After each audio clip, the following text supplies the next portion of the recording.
into the ball game is Paul McKepke, has become kind of a cult hero in Milwaukee, Tommy.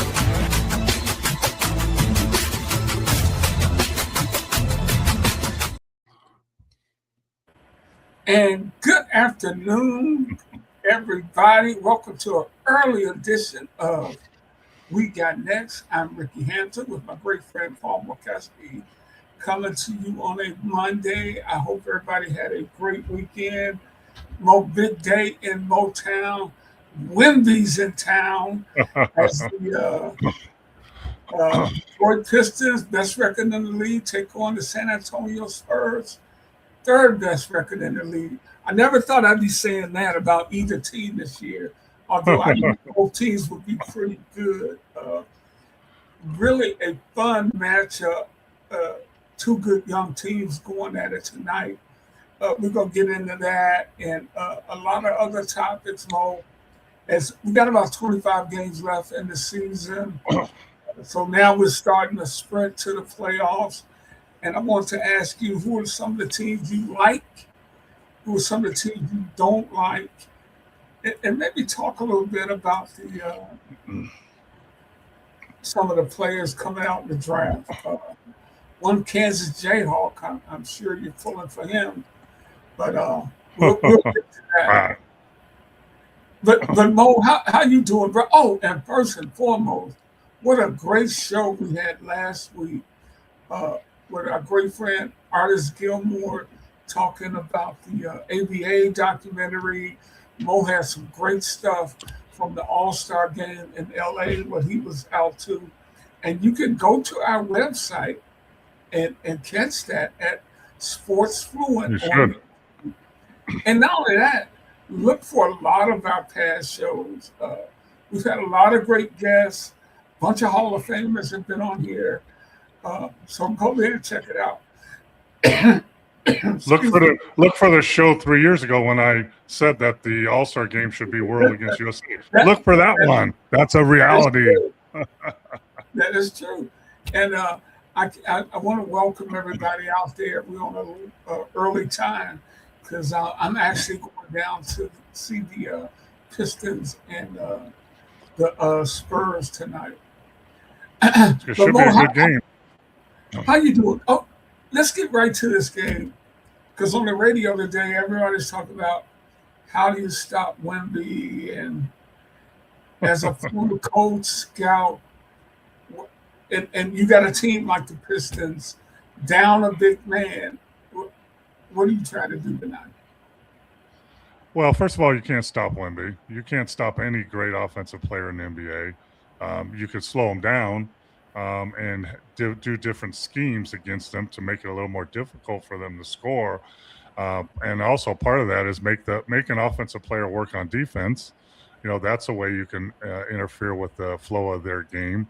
But I think about a month or so ago, I can't remember if it was Phoenix Suns or the New York Knicks or somebody, one of the teams had the magic formula, and no one's really repeated it. And that magic formula is, first of all, if you play big on big with Wemby, you know, you can't deny him the ball. He's too big. He's too long.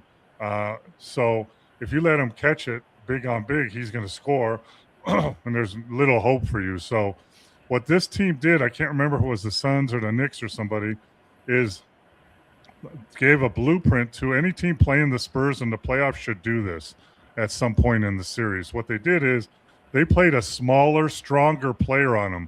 And by smaller, I mean 6'5", 6'6", 6'7", stronger guy that just pushes them off the block and battles with them physically.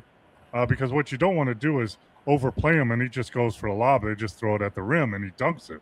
Too easy. So they had a bigger, stronger, a shorter, stronger guy, push him off the block, push him, be physical, bang him. And then when he caught the ball, they double-teamed him with a 7-footer. The guy that was probably supposed to guard him went and trapped and had a big trap on him. Because what a lot of teams do is they play big on big, and then when he catches the ball, they come with some 6'5" guy to trap him. He just looks over that and just passes it out or shoots over it. That's not effective. So I think if I was playing him in the playoffs, I'd probably hold it out until I had to use it. But that's the strategy I would use. use a bigger, stronger physical forward on him to push him around and trap him with the biggest guy you got on the floor, and then rotate out of it. And there's no guarantee that's going to work because Spurs are not a one-man team. Wembyama hasn't led them in scoring but for 20% of their games. They have other players that score also, but it's the best way to slow him down and maybe throw a wrench in their offensive scheme. Do you put them ahead of OKC right now? Certainly with OKC being down a couple of guys. No. OKC, and they proved it the other day. Yesterday, I think they beat somebody. They beat the Knicks the other day. Well, they beat somebody yesterday. That was, and they were playing Cleveland. Yeah. They beat Cleveland, who just got James Harden, who's a good addition and makes Cleveland one of the favorites in the East now, one of the top 4 teams in the East. And they beat them, and they didn't have SGA, and they didn't have Johnson. Didn't have Jalen, yeah. So they didn't have their 2 best players, and they beat them because OKC is so deep. They've been there before. Hartenstein is finally healthy. He had like 12 points in the 4th quarter, but OKC is deeper, more experienced, and have won a championship. And the Spurs, the Pistons, those teams are young and up-and-coming teams, but they haven't been there before. And OKC is about as deepest team as you can find in the league. Man, I was watching Hartenstein. I love his game, Mo. He's a big dude, and he's just wrecking things out there. I just love it. What do you mean? Short arms? No, that's his floater. When he makes a floater, he goes like this, and the whole bench goes like that. It's a floater. He has a floater, right and left hand floater, and the whole bench goes like that. And he goes like that floater, and he's the guy that does everything. When you need him to score, he's going to score. He's going to rebound. He's going to be physical. He's going to protect the rim. How bad do the Knicks miss him? If you put him with the Knicks instead of Robinson, how much better would they be? So, yeah. So that, we're going to see where the Pistons are tonight going against them. And I would think, just like in football, it was a thing with Lamar Jackson where he was like 30-1 against NFC teams because they never saw him. So they just couldn't deal with him. I would think some of that will benefit Wembyama too, because the Pistons they're going to see him twice in the next few weeks. And you'll probably see some different strategy the second time around. But at this level, there's so much scouting done in person and on video. No one, at this point in the season, no one's doing anything that you don't know about. And the whole trick back when I was coaching and still now, so, you played 60 games or whatever, and everybody knows your stuff and knows your calls and knows your plays. Do you throw in some different plays and some different calls to throw everybody off, or do you continue to do what's been successful for you? And that's always been a tricky question. I'll share a story with you. One year when I was in Milwaukee and we're getting ready to play Boston again in the playoffs, and we'd already played them 6 times. Everybody knew everybody else's play call. They knew what was coming. So what Nelly tried to do is, so we had the 1 series, the 2 series, the 3 series, the 4 series, the 5 series. Those are plays, and then there's different plays out of them. So what he tried to do is, okay, instead of calling one side, we're going to make one side 2 side. And we're going to make 2 side 3. So we're going to bump all the plays up, and the 5 play is going to be the 1 play. So we're just going to move it up. We're going to change the numbers of our plays. And it didn't work because a lot of the players weren't smart enough to do that. And so Nelly would call, okay, 2 side. And someone on the floor would say, you mean that's our old 1 side? That defeats the whole purpose. So my point is, fooling anybody at this time is not going to happen. That's fine. That is funny. So yeah, and you get a big guy, like you said, this guy, He has Fox, outstanding point guard. He has 2 straight Rookie of the Year, Casil, and I forget the other young man. So they are, Vassell, yeah. So they are and a they have well, Dylan Harper, who's in the running for Rookie of the Year this yeah. year. So a well-rounded team. And they have DeAndre Fox. They have Harrison Barnes.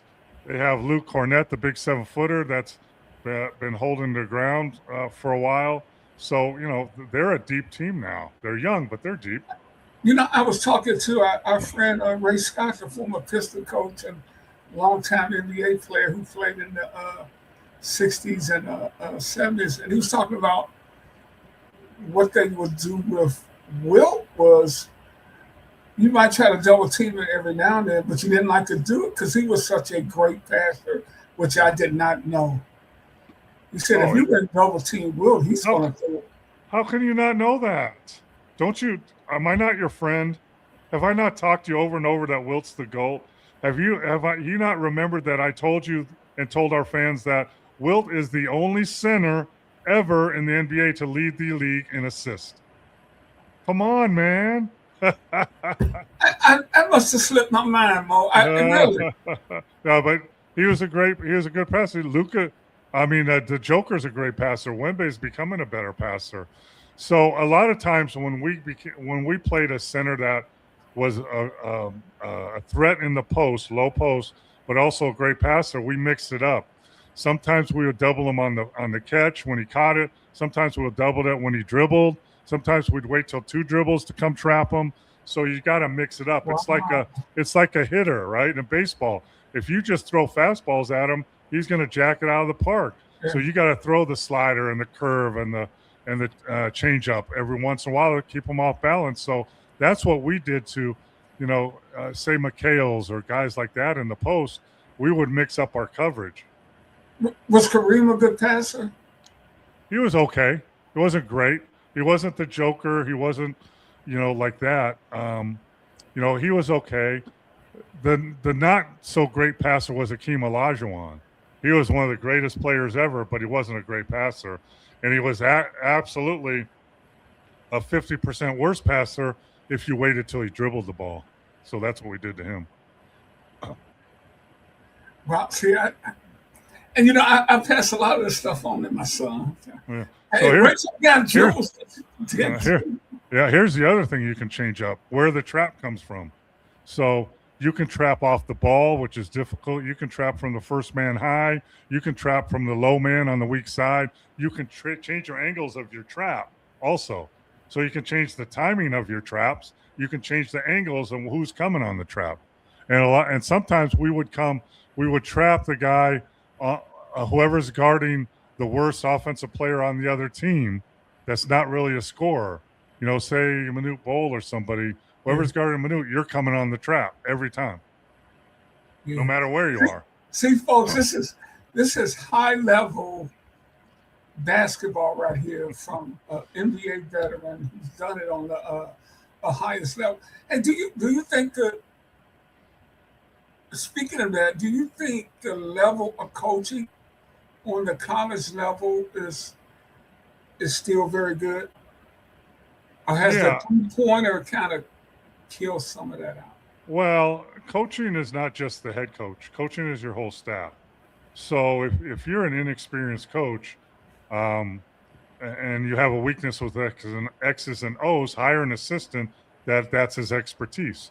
If your weakness is defensive rotations and strategies, then hire an assistant that's their best attribute, and then listen to them and implement them in your system. So I think a lot of the younger coaches, whether it's college or pro, they need to rely on their assistants as much as they can and hire the right assistants. The problem in college is most colleges hire assistants to be recruiters. They just get players. That's not good enough. Okay, we got the player. What do we do with him when he's here? Does he fit into our program, our style, our personality? So coaching staffs you need to build around. If you're an older coach, that knows X's and O's and knows how the things goes, then you hire younger staff that maybe they're better workout guys, they're more athletic, they've recently played and players listen to them, and so you got to hire your staff around what you are. And I think a lot of NBA teams don't do it, and I would say 80% of colleges don't do it. They hire assistants to recruit. That's the wrong way to go. You know who does it? Right here in Michigan at East Lansing, Tom Izzo. Yep. You just called Tom Izzo, 71 years old, but his staff is he's got his main guy that's been with him for years, and these other guys are younger younger coaches. I mean, Kansas just hired Jacques Vaughn, who was a great point guard at Kansas, played in the NBA, coached in the NBA, was a head coach in the NBA, and now he's a big part of that staff. And most colleges and most head coaches in college are too insecure to do that. They're too afraid that guy's going to take your spot. Well, guess what, coach? If you lose, you're going to get fired anyway. So why not hire someone that can help you win? Then you'll control the narrative. Hey, a couple of things on the college before we get to the pros. UCLA's coach, Ben Cronin, I know it's Cronin, but he tossed this guy from a game the other night for what he thought was a reckless foul. I thought it was a hustle play, and it was a bad foul, but he wasn't trying to hurt anybody. And he was at Michigan State, threw him out. A couple of days later, he comes back and apologizes. Did you see that? Your thoughts on it? Yeah, I mean, I saw it, and I saw his interview, and I saw his apology, which at that point, it's like when players say, my bad, who cares? I mean, come on, man. And he was in a volatile situation. He was getting blown out on the road, and he was upset, and his player did a questionable foul. I agree with you. I think it was more of a hustle play than a flagrant foul. And he made a scene about it on an opposing team's court and let the fans get even more involved.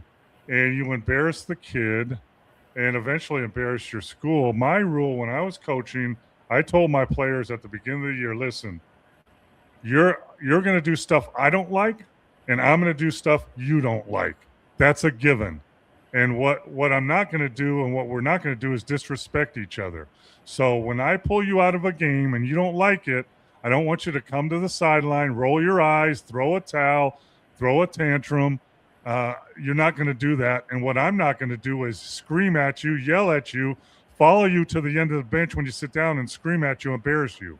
So that's the deal we have. Now in practice, in the locker room, that stuff goes on. But in public, in an arena with thousands of people watching and TV, we're not doing that to each other. And if I do it, then I need to be reprimanded. If you do it, we got a problem, and we're going to have a discussion. But you're not going to last very long in my program. Don't embarrass each other. Yeah, man, that's good stuff, Mo. I'm trying to make sure I got Cronin's first name correct. And he's a good coach. He's a good coach. He's a disciplined coach, accountability coach. But at that point, you just got to bite your lip and let the kid sit down. And if you want to scream at him, do it after the game in the locker room. Yeah. And maybe he screams back. Who knows? But at least it's only in the locker room. And the only way something gets out is if a player or a coach leaks it. But then there's no video evidence anyway. So, don't do it behind closed doors. All things team related. We're a team. Assistant coaches, scouts, players, managers. We're a team. And we're a family. And our problems stay within our family. We don't air them out in public. Mick Cronin from UCLA. And hey, we got people tuning in. Look, call your alma mater up and hire this man as your general manager or something. Most got all this basketball knowledge. I could be a consultant. We could do it on Zoom. Let me know, man. Absolutely, man. that is so on point. But now, Mo, I want to go to your alma mater, the mighty Kansas Jayhawks. Got a big game tonight against Houston. Kansas having a good season. They'll be in the NCAA tournament, and most people think they have the very best player in college basketball, in Darren Peterson, freshman. You call him the best offensive player in college, even as a freshman. Yeah, I mean, offensively, he's generational. I mean, I've seen a lot of great offensive players, but he does it smoothly. And you know me, I'm a crazy guy. So last game, I charted his shots, and he took 21 shots, and he only took two forced shots, 2 bad shots. That's pretty good for a high volume shooter, because bad shots kill you. They kill your team morale. They so offensively, he's something else. Defensively, he's athletic. The problem is, I think he's only about 6'4", maybe 6'5". So when he goes to the NBA, he's going to have to be a guard, not a wing. So he's going to have to guard pick and rolls, chase guys, shooters off of pin downs and staggers. He's going to have to learn how to do all that defensively. I think he can. He's athletic enough, and I think he's strong enough. But he's going to have to learn that.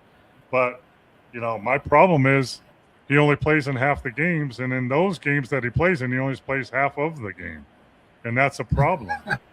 Because when was the last time you saw this? I play 18 minutes in the first half, 16 minutes in the first half, and I score 20 points in 16 minutes. And then in the second half, I play a couple minutes, score 3 points, and I'm done. Never. Have you ever heard of that? No, because if I had 20 in the first, you're going to have to drag me on that court. Because I'm going for 40. Yeah. That's what most players, Now, I understand, his thing is cramps or something. And, they played Saturday. They got blown out by Cincinnati at home. It's an embarrassment. And now they're going to Houston to play on the road. So I understand at that point you got to rest some of your guys because you got to play in 2 days. And college players aren't used to that. NBA players are. College players aren't. I understand that, but this is happening over and over in games, where there's plenty of time to rest in between games. And he's doing himself a disservice. He's one of the top 3 picks in the draft, supposedly. But whoever's advising him, whether it's his dad, his agent, his friends, they're doing him a disservice because he has the opportunity to be one of those guys on draft night that drops like a rock. And everybody's talking about, why hasn't anybody picked him yet? He was picked number 1 or 2, and now we're on 10 and no one's picked him. He has, with the way he's acting, the way he's doing it, that might happen. I hope it doesn't. And I don't know if it will, because his offensive ability is a big carrot, a big gold carrot for a lot of NBA teams to grab. What would you say to him, Mo, as a fellow Jayhawk? I would say if you're not going to play in a game, don't play at all. And if you're going to play in a game, play the whole game. Pick one or the other. And if you can play, you should play, because you score 20 points in 16 minutes. That's awesome. But then if you don't play the second half, those 20 scouts that are sitting there watching you, what are they thinking? What are they writing down? What are they texting their general managers and their player personnel guys? What do you think they're texting them? Unbelievable player, top level, can score in NBA, but I don't know if he'll be on the floor much. Yeah. We already got enough of that in the NBA. Yeah, I mean, if I'm an NBA team, I want to take him, but I'm not going for that. I mean, haven't you seen Ben Simmons and Zion and guys like that where I'm going to take one of the lower level guys. By lower, it's not like the gap isn't like this. It's like this. The kid from BYU, Boozer from Duke. I'm sorry if I'm going to invest tens of millions of dollars and he's going to come in and be part of my franchise. They play all the games. They play the whole game. I'm sorry. I'm going to have to pick one of those dudes. Yeah. And everybody tuning in. This is We Got Next. Yes, Chris, afternoon show today. I'm headed down to the LCA to watch the Pistons and the San Antonio Spurs today. Going to check out Dick Wemby. I just want to see his physical presence. Bo. Go to warm. I told you, go to warm ups. He has a unique warm up to do. Yeah, I'm going to try to do that. So that's why we got the early show. We'll be back next week at our regular time. Also, Kansas plays at 6 o'clock. So. Yeah, 9 o'clock Eastern. So Yeah. I will have that bad boy recorded. Yeah, that. But I like what you said about Peterson, and that's going to definitely factor into his draft selection. Somebody's not going to want to do it. Thank you, Chris. I will definitely have fun, especially if the Pistons win. I'm sitting there at 15 or something. I'm taking this behind. Oh, for sure. But are you taking him a top 5? No, I can't. Yeah, well, someone will, I bet. And my problem. I've been in the draft room, and in the draft room, we put up the guy's name, height, weight, measurement, speed, jumping ability, arm span, doctor's report. Where has he been injured? Has he healed? What do the X-rays look like? Psychology report. Is he aggressive? Is he a good teammate? Blah blah blah. It's all broken down for every player. Skill level, shooting, offense, defense. Where's he fit in with our team? And at the end of all that, if I'm sitting in that room, I'm going to raise my hand and say, "Hey, I have a comment." Yeah, coach. What about his availability? If he continues to do what he's doing in college, how do you think that's going to look in an 82-game season for us and the coaching staff and the team and his teammates? That's a big red flag to me. That's as big a red flag as if he, had knee surgery. Yeah. Yeah, and Chris, you're right. March Madness right around the corner, brother. We will be getting into that. And Kansas and Houston, who play tonight, they will be factoring into the March Madness when it rolls around. So if I'm Kansas, do I know if Peterson's even going to play in the tournament? No, I don't know that. I mean, he won't be the first guy to ever do it. Football guys do it all the time. They don't play in the bowl game, right? And if I'm going on the history of the last 4 months, my thought process, if I'm on that coaching staff, is we better prepare to play in the tournament without him, because it's 50-50 whether he'll even play in a tournament game or just go home, collect his NIL money, and get ready for the NBA draft. Right. Which might not necessarily be a bad idea. Okay, let's get to the NBA draft. While we're at it, Mo, we got about 25 games to go. Most teams, final leg of the season. Over in the West, OKC is still sitting at the top. They've been sitting there all year, 44-14. Got some injury concerns right now, but those guys will be back. San Antonio's 40-16 and have beaten them, I think, 3 times this year without losing. Denver 36-22, Houston 34-21, Cleveland, LA 34-22, Minnesota 35-23, Phoenix 33-25, and in the 8th spot is Golden State at 30-27. Serious contenders over there, Mo. Do we stop at Houston at 4?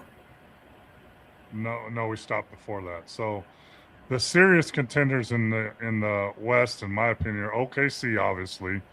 They're 44-14. They have a 3-game advantage, and they've been hurt. Jalen Williams has only played 29 games.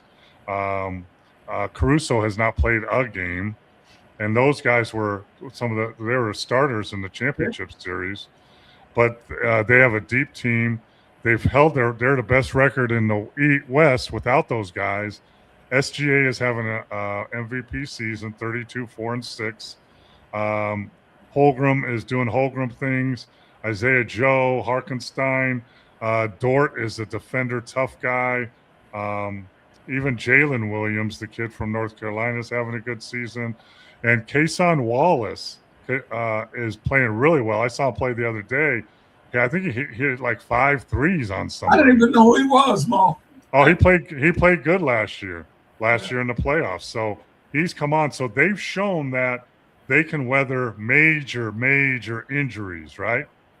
SGA is not even playing now, and they're beating teams. So that's key in a 7-game series, right? So the other team in the West that I have is who we've talked about already with the Spurs, because they're young, and compared to all the other teams, their main guys have played almost all their games. So Wemby, De'Aaron Fox, Stefan Castle, Vassell, Dylan Harper, Harris Barnes, Luke Cornett, they've all played in 40 to 50 games, almost all their games.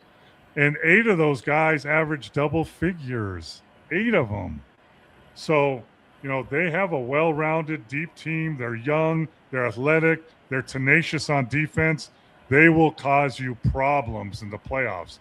They're a legitimate contender in the West for sure. And I would not want to come up against them. The only thing against them as compared to OKC is their experience. They have none. But sometimes that's an advantage because you don't feel the pressure. You don't know what, you're just going to go out and play. And if I was the coach, that's what I would lean on is, hey, just play and keep doing what you're doing. And we're young enough and stupid enough to think that's going to get us a ring. And it might.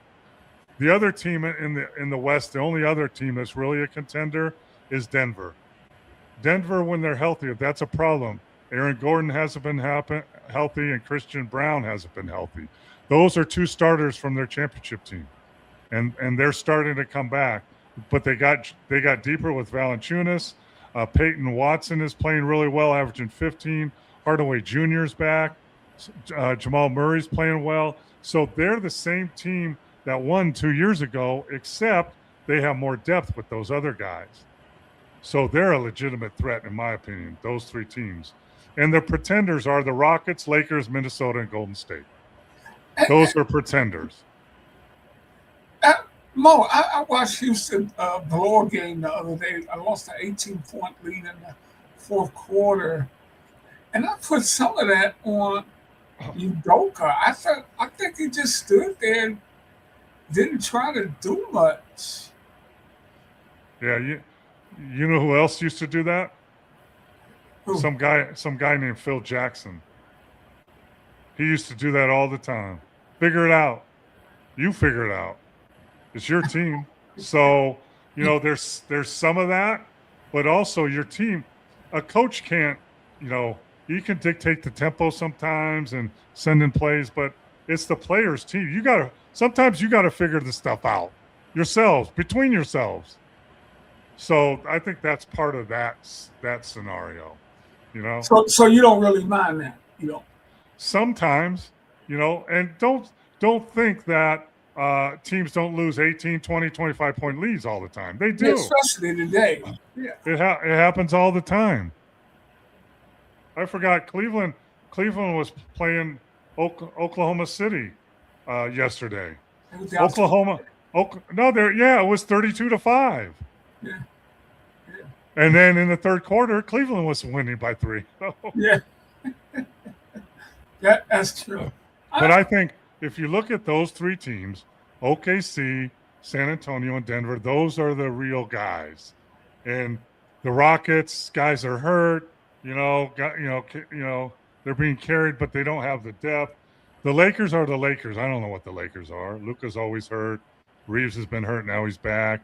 They can't figure it out. I thought they got the missing piece in Ayton at the center position to protect the rim, but he's pretty much disappeared this season. So I don't know who the Lakers are, and they're struggling. Minnesota, Ant-Man's great. They've made runs, but they didn't add anybody. to make a difference. I think they're just, one of the second level teams. And Golden State, guess what? They still don't have A big man. a center. They traded a young up and coming Kuminga for Porzingis, who hasn't played, not Yes. going on the road trip, and probably won't play at all this year. So what was the point of that? Yeah. Yeah, I see there. Let's go east.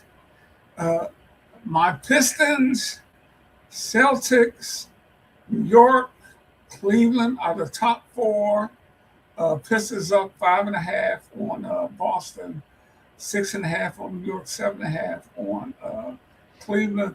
Toronto is 5. I think. Let me give you my 2 cents more. I think it's one of the top 4: Detroit, Boston, New York, and Cleveland. At the bottom of that list, to me, is the Knicks. I think they're the weakest of that bunch. Yeah, you might not be wrong. I have, Detroit's the top. The problem is, and the reason for that is Jalen Duren. He's become a force in the paint. He's averaging 18 and 10, and he's emerged. They were young, athletic, tough, physical, good defenders.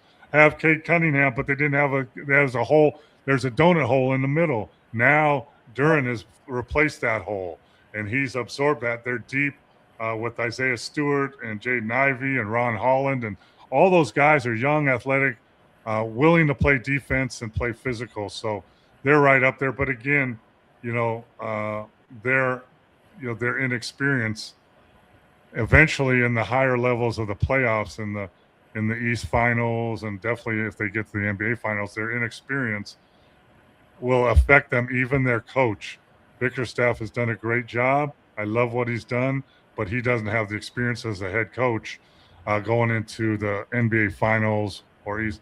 We ran into that when I was in Dallas, and we had a great year, and we got to the NBA Finals. Avery Johnson was doing a great job, but he was a young, up-and-coming coach, and we got out-coached by some guy named Pat Riley, who just got a statue this weekend in the finals. So, that might happen with your Detroit Pistons. And then Boston. No. And another thing, Bickerstaff was actually fired in Cleveland because he couldn't win in the playoffs. Now, he has some injured teams going in there.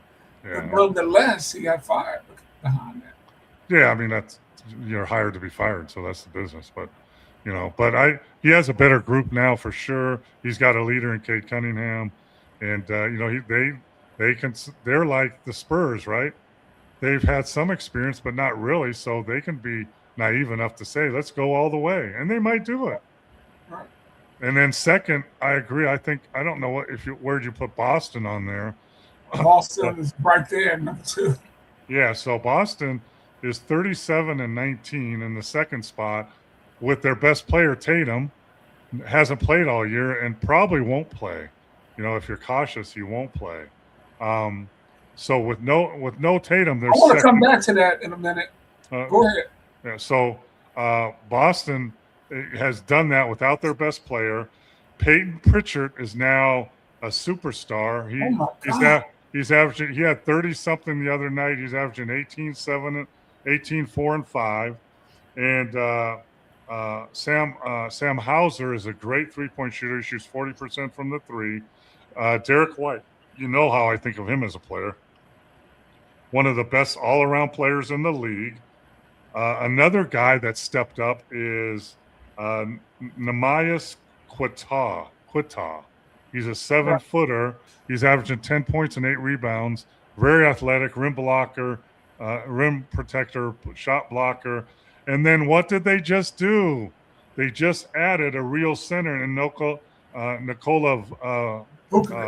Vukovic, who's a real center. They got him from the Bulls, and now he fits right in there. He's averaging 12 and 8, and it's only going to go up. And they have another guy that's on the bench named Luke Garza, and he was playing a lot at the beginning of the year because everybody's hurt. Now he's not, but he showed that he could play. So Boston is, even without Tatum, and now the big question is Tatum coming back? He looks like he's scrimmaging. He's going to practice against the G League team. So there's a good 2 months left where he might be physically ready, but I don't know if he's mentally ready, and I don't know if Boston can take that chance on him this year and just go with what you got and see if you can beat the inexperienced Pistons or the underachieving Knicks. But if you say, let's go for it this year, let's win the East this year, and Tatum will bring us that East championship. Chris was asking about Jaylen Brown as an MVP. Yeah, I mean, he's in the conversations, but I mean, in my opinion, you look at SGA and freaking the Joker. The Joker's averaging a triple-double. He's unbelievable. So, I think it's the Joker's year. But, Jaylen Brown is in that conversation where when it's interesting because when Tatum last year was in that conversation and Jaylen Brown wasn't, and then Tatum got hurt and Jaylen Brown stepped up. Kind of like, let's think about when the Chicago Bulls had Michael Jordan and Scottie Pippen, and Michael Jordan stepped away and played baseball, and Scottie Pippen got MVP of the league. Yeah. And then after that, I kind of with you. I have the Cavs in there now. We've talked about them for sure. They have a great starting five. They're not very deep, but they did make a move. And though he's not my favorite player, James Harden, he's a stud. I didn't know. He's shooting 47, almost 50% from the three now this year.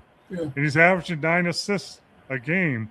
And he adds a dynamic in that backcourt with Mitchell that they've never had before.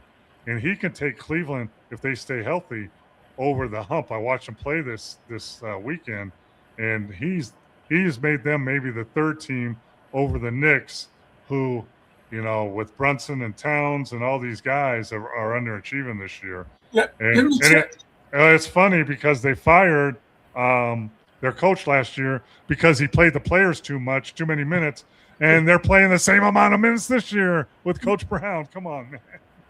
No, I just don't like the way I don't like the operation because Brunson just and a hell of a player, man, but he's got the ball in his hands all the time. And then on the other end, he's not a great defender. Yeah, he's small. He's tough. He's willing, yeah. Yeah, but he's small. So, yeah, and if you're playing with – so Brunson's an awesome player, right? He's an all-star. He's all that. But would you want to I don't think I'd want to play with him because I would never touch the ball. Right. So, so that's a dilemma. And their offense slows down to a crawl when he has the ball. Exactly. So you have a team that when he's in, they're slow pace, and when he's out, they're fast pace. When he's in, they're slow. You're not going, okay, we're a super fast paced team, but when we sub, we're just a fast team. You're going from slow to fast. That's hard to do. And the pretenders in the East are Philadelphia again. Maxey is a great player, superb player, all-around player. But then you have Embiid, who's only played in 31 games, half their games. And Edgecombe is a really good rookie, a good talent to look at. But, as they're made up now, they're not going anywhere. People keep hope for the process to kick in, but it never has. I don't think it will. Orlando Magic, who were my dark horse in the East back a few months ago, have fallen apart. And a lot of it is injuries with the Wagner brothers not hardly playing. Banchero's having a good year, but not up to his level. They've been a major disappointment. They're 12 and a half games out of first and 5 out of the playoffs. And then my lowly, solely sad sack Milwaukee Bucks, who I have no idea what they're doing anymore. Well, 24 and 31. I never thought I'd see them there with Giannis. I did not know that. I think you're right, Chris. Harden is number 2 in 3-pointers behind Curry. Yeah. And everybody talks about it. He makes them. He's shooting 47%. That's phenomenal. That's what I want. Yeah. That's like shooting almost 70% from the field. Yeah. He is a terrific player. I was going to mention Miami. They just aren't good enough anymore. Yeah, they're just not deep enough. They're not good enough. They're like a thorn in the side of a first round playoff series. You know. Yeah, yeah, uh, for sure. So here we are there. Uh, there's a couple other things I want to touch on before we got out of here. Oh, um, oh, Dylan Brooks is out.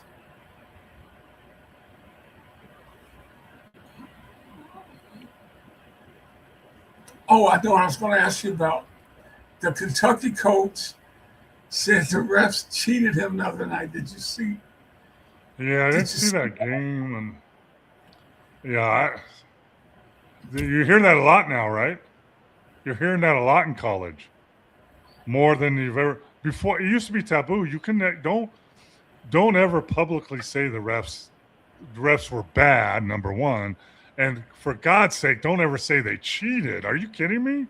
You could say that behind closed doors and in coaches meetings, Yeah. but you can't say it in public. I mean, I don't know what I don't know what the calls. I know. I Well, think he said his hat. JJ Redick said the same thing in the Laker game because they missed two goaltends where the player's hand went through the basket. How can three referees miss that? Well, they did. They're bad, but I don't think they're cheating. Right. And even Pope said, well, that one play doesn't cost us the game. But if you get the call right, man, it's Different game. yeah. Sure. One call doesn't win or lose a game, but it does affect the game. It affects momentum. It affects scores. So, like, situation, you're going down, you drive to the basket, and the guy gets hammered. They don't call it. The other team gets the ball, pushes it up, throws it up to the corner, and they hit a three. That's a 5-point turnaround because you didn't call that foul. Those are the ones that are hard to swallow. That's that's big. And you were saying something else. You were talking about shot selection earlier, and you're so right, man. It's funny how those bad shots turn into transition baskets All the for time the other team. because Can you explain to me why are guys out of position? Or yeah, because when your teammates aren't expecting you to shoot it, you're not ready to rebound or get back on defense. It's like a surprise. Like, oh, shoot. Now we got to react. Now you're reacting. Where if you shoot a good shot, the big guys go to offensive glass and the wings get back to cover on defense. But if you don't know when that shot is coming, you can't do that. You're reacting too late. I'm getting back on defense too late. I can't go to the offensive glass and get a tip too late. yeah, and one more thing, going back to Tatum. If you are in the Boston front office, you don't want to chance it. Because these videos, I know they're just slow workouts. Yeah. Damn, it looks good, man. That's nothing like Yeah, that. yeah, but there's no team in the world that's going to play a player until they put him through the rigors of a full scrimmage in practice. No one's going to do that. No one's going to. Oh, you look good in workout shooting drill. No, you gotta play in a real full out scrimmage. That's why these guys are going to the G League to scrimmage because at this point in the NBA there are no hard scrimmages in practice. You don't have time and you can't afford to get anybody hurt. But you can go send them to G League that are good players and not NBA players yet, but they're going to play hard and you're going to get tested. You're going to have to react. You're going to have to get back, you slide your feet. You're going to get bumped. You're going to get pushed. You might land awkwardly on that knee. And now if you can pass that test, now you can play. And And I here's think, just a couple of little notes here, Mo. Kyrie Irving will not play the rest of the season in Dallas. yeah, he's in a situation. Boston's in a situation. They're second in the East that with a little push from one of their best players could win the East and win a ring. Dallas is in la la land and they bailed out on a lot of people And now they're just waiting for next year where Kyrie and Cooper Flag will play together. And guess what? They'll probably get a high level draft pick too. Hey, do you like Boozer? Yes, a lot. Boozer, he's a below the rim guy, but he's physical. He's got an NBA body. He can score around the hoop. He's smart. He's a good passer.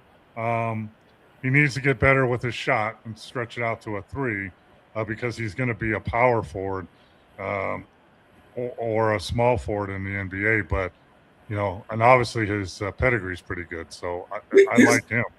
He's a carbon copy of his pop, isn't he?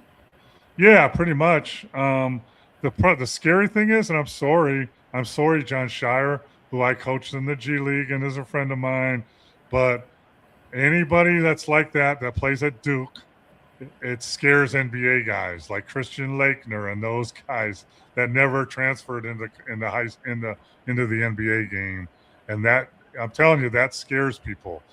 And you know, there's little things that NBA guys look at, like I would probably never draft a Syracuse player because all they do is play zone the whole season. Well, you play man-to-man in the NBA. I don't know if you can play man-to-man. Right. Well, Boeheim played the so-called tricky 2-3. I mean, There's a 1-3-1 and all that stuff, but you're doing, in my opinion, you're doing a disservice to your players if they want to play in the NBA because they need to learn how to get through picks and do all that man-to-man stuff. And you're not teaching them, and they're not playing, and they're not showing the NBA scouts in games.